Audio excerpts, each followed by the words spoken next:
Praise the lord. దేవునికి మహిమ కలుగును గాక. ఈరోజు ఇక ద్రాక్ష పండ్ల విషయంలో దేవుడు మీతో మాట్లాడుతున్నాడండి. ఇదిగో చూడండి, ఈ ద్రాక్ష పండుగానే ఉంది, కానీ దానిలో ఏమొస్తుంది? మొలకలు వస్తున్నాయి. అది భూమిలో పాతితే ఫలిస్తుంది, లేదా వ్యర్థముగా పడవేస్తే నిర్జీవముగా పడిపోతుంది. దేవుడు నీతోటే మాట్లాడుతున్నాడు.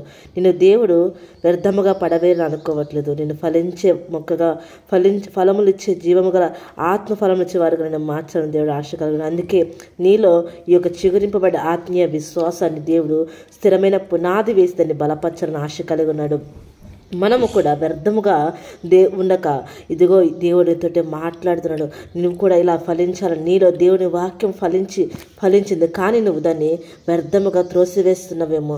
అది త్రోసివేస్తే నువ్వు వ్యర్థమైపోతావు. అది నువ్వు దాన్ని బట్టి అనుసరించావంటే ఈ యొక్క ద్రాక్ష పండులో ఆ యొక్క ఫలించిన రీతిగా నువ్వు కూడా ఫలించి నిత్యము ఆయన నీడలో, ఆయన కృపలో వర్ధిల్లుతావు. ఆమేన్.